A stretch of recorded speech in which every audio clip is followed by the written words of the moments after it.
Bonjour les amis des oiseaux, je fais la vidéo qui est la suite de la 106e vidéo que j'ai faite la dernière fois, où je vous avais montré l'aménagement de mes cages individuelles et puis le placement de certains individus dans les premières cages. Donc là, ce qui me reste dans la volière collective, c'est donc une femelle canari, le canari frisé en compagnie des verdiers. Je fais une parenthèse, les verdiers, mais j'y reviendrai plus tard, ont terminé leur mue et je suis assez content parce qu'ils ont quasiment retrouvé le plumage d'origine, ils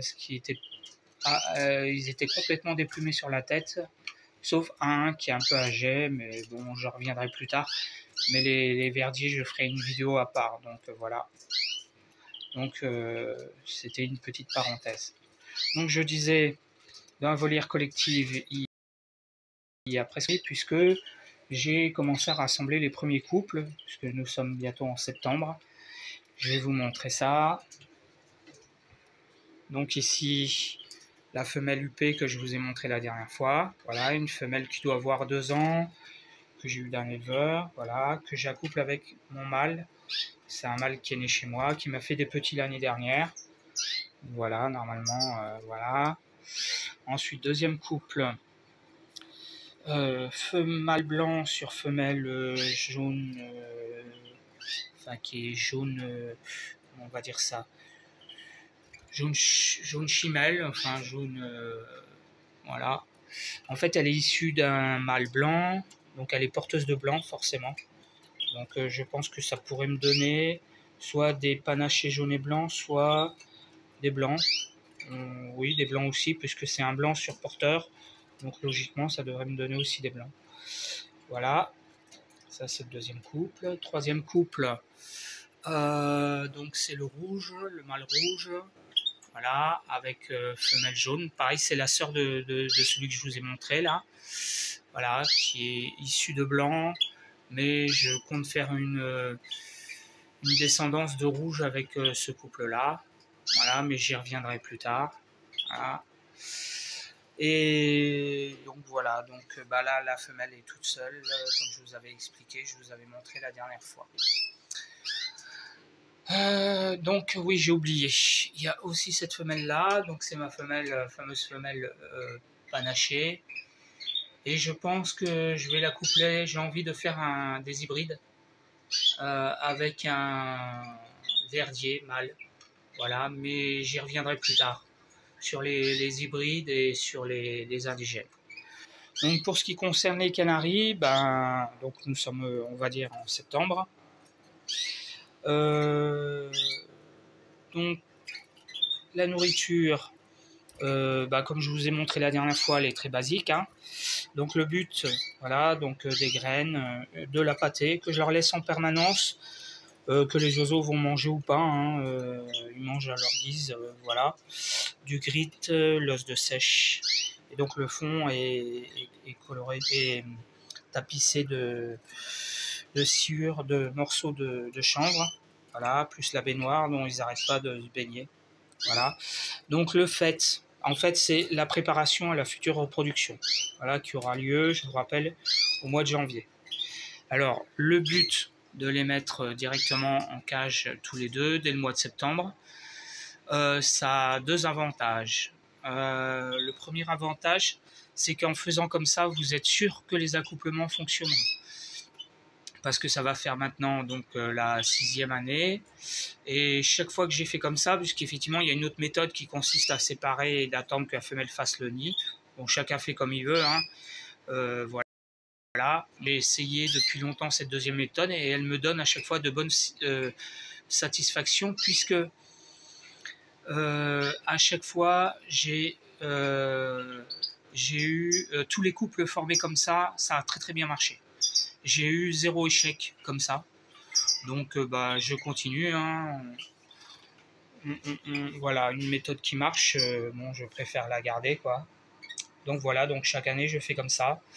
Donc les oiseaux se découvrent, ils découvrent leur territoire. Donc là c'est de la nourriture assez basique, il n'y a rien, il n'y a pas de vitamines. Mais la prochaine étape, ça sera à partir du mois d'octobre, je vais enrichir un peu plus la nourriture, mais on y reviendra. J'en ferai évidemment une vidéo à ce moment-là. Donc ça, si je vous disais, c'est la première avantage, c'est donc d'être sûr, sauf si un jour je tombe sur un oiseau qui marche pas. Mais enfin bon, jusqu'à présent, ça a toujours très très bien marché. Voilà. Ça, c'est la première méthode. Et la seconde avantage, c'est que s'il y a un problème quelconque, eh bien, vous avez large. Donc moi, je l'ai fait reproduire au mois de janvier. On est au mois de septembre, il y a 4 mois. En 4 mois, j'ai largement le temps de régler un problème si je vois qu'il y a un problème. Voilà. Et d'ailleurs, j'y reviendrai puisque justement, j'ai quelques petits soucis mineurs, mais enfin mineurs. Voilà. Alors aussi, l'avantage en mettant comme ça, c'est que du coup, ils ont fini leur mue et j'ai des canaris qui commencent à chanter. Alors au début, ils chantent tout doucement et puis normalement, progressivement, ça devrait aller crescendo. En tout cas, c'était comme ça les autres années, donc il n'y a pas de raison que cette année, ce soit différent. Donc vous voyez, voilà notre canari qui tape un peu dans les voilà dans l'os de sèche, puis dans le grit, voilà, en fonction de leurs besoins. Donc moi je leur laisse en permanence. Les oiseaux prennent ce qu'ils ont envie au moment où ils ont envie. Voilà. J'ai jamais eu de problème particulier. J'ai pas eu d'oiseaux obèses, voilà, non.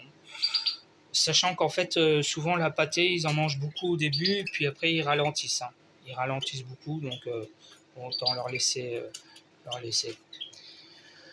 Voilà, je crois que j'ai fait le tour. Donc ensuite, plus tard, donc voilà. Donc en fait, tous les éleveurs vous diront qu'effectivement, la saison de reproduction se prépare bien avant. Hein.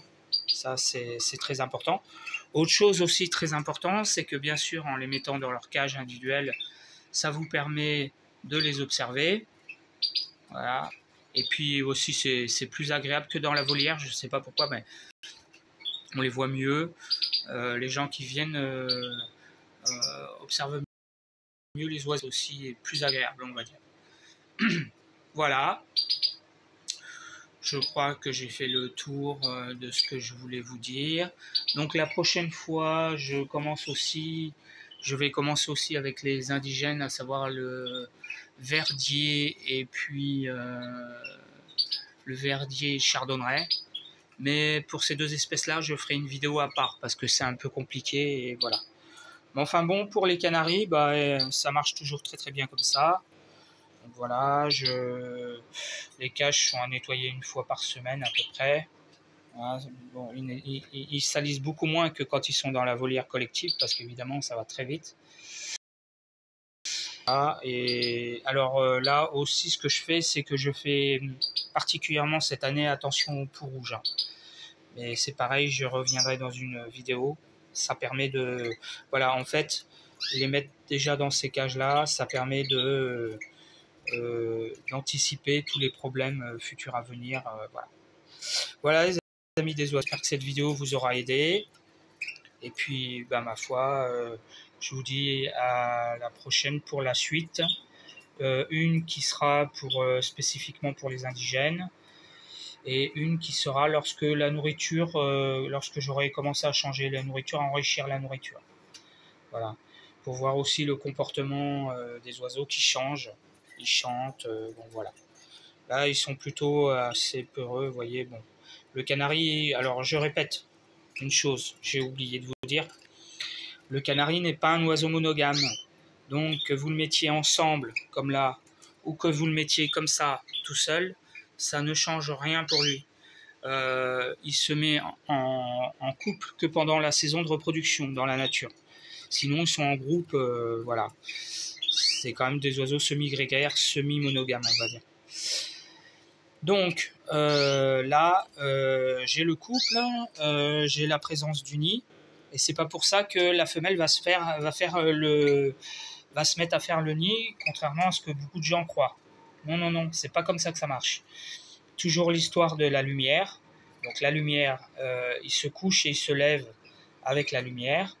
Et ce n'est que comme ça que les oiseaux vont commencer la reproduction. C'est pas parce que vous les mettez ensemble Les mettre ensemble ou les mettre tout seul pour le canari, c'est pareil, ça change rien. Et la seule chose qui compte pour eux, c'est d'une part évidemment l'enrichissement de la nourriture, ça c'est sûr. Et la deuxième chose surtout, ça sera l'augmentation de la lumière. Donc là, je mettrai des spots spécialement avec des dimmers, mais bon, on verra ça au moment voulu. Voilà les amis des oiseaux, et ben je vous dis à bientôt avec vos pensionnaires.